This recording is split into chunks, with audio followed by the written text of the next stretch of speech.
Selamat datang.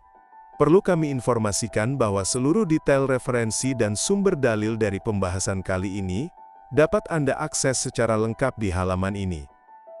Kali ini, kita akan membahas sebuah pertanyaan penting.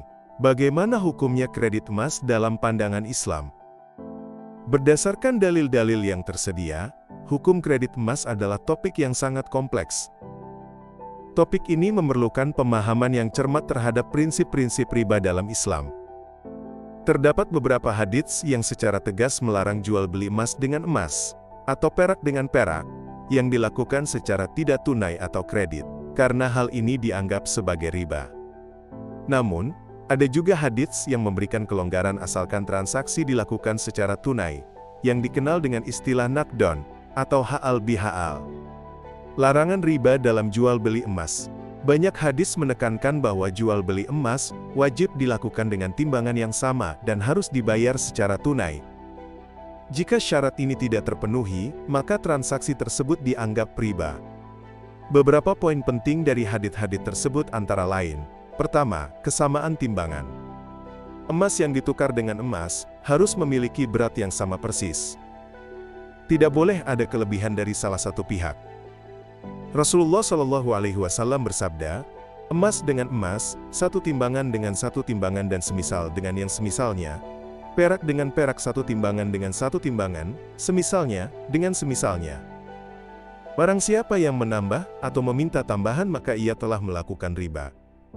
Hadis ini diriwayatkan oleh An-Nasai. Kedua, transaksi harus tunai. Transaksi harus dilakukan secara kontan dan langsung, tanpa ada penundaan. Dalam sebuah hadis yang diriwayatkan oleh Bukhari, Rasulullah SAW bersabda, jual beli emas dengan emas adalah riba, kecuali begini-begini, maksudnya kontan atau cash. Beras dengan beras adalah riba, kecuali begini-begini, kontan atau cash. Gandum dengan gandum adalah riba, kecuali begini-begini, kontan atau cash. Dan kurma dengan kurma adalah riba, kecuali begini-begini, kontan atau cash. Ketiga, larangan kredit atau nasiah. Jual beli emas secara kredit atau hutang dilarang. Al-Bara' bin Azib dan Zaid bin Arqam meriwayatkan bahwa Rasulullah Shallallahu Alaihi Wasallam melarang jual beli emas dengan perak secara hutang. Hadis ini diriwayatkan oleh Ahmad. Implikasi hukum kredit emas. Dengan mempertimbangkan hadits-hadits tersebut, dapat disimpulkan bahwa kredit emas, di mana pembeli membayar emas secara bertahap atau dengan cicilan, mengandung unsur riba.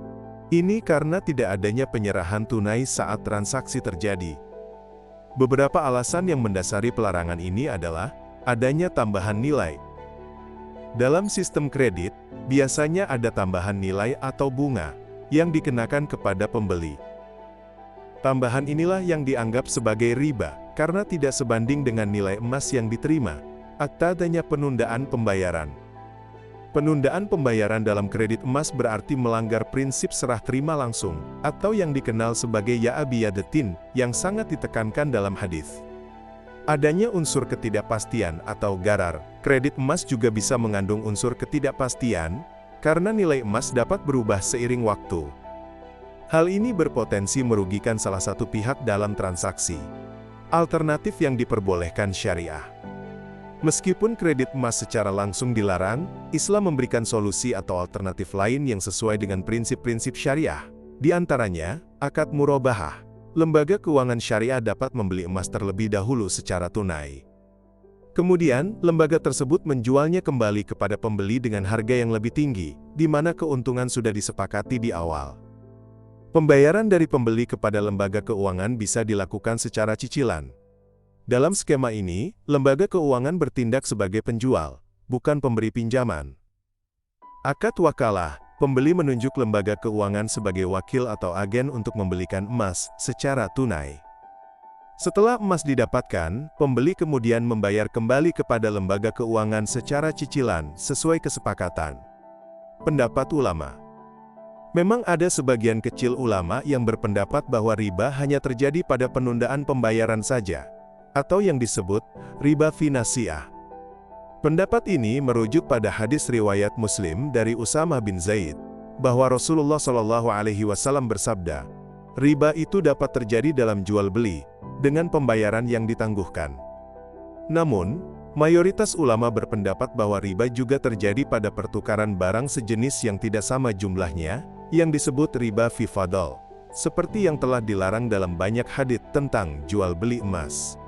Kesimpulan: berdasarkan dalil-dalil dan penjelasan di atas, hukum kredit emas secara umum adalah tidak diperbolehkan karena mengandung unsur riba, penundaan pembayaran, dan ketidakpastian. Namun, ada alternatif syariah yang bisa menjadi solusi, seperti skema murabahah atau wakalah, selama memenuhi syarat dan rukun yang telah ditetapkan dalam fikih muamalah. Sangat penting untuk selalu berkonsultasi dengan ahli fikih atau dewan syariah yang terpercaya untuk mendapatkan panduan yang lebih rinci dan sesuai dengan kondisi spesifik yang Anda hadapi. Demikian penjelasannya, semoga bermanfaat.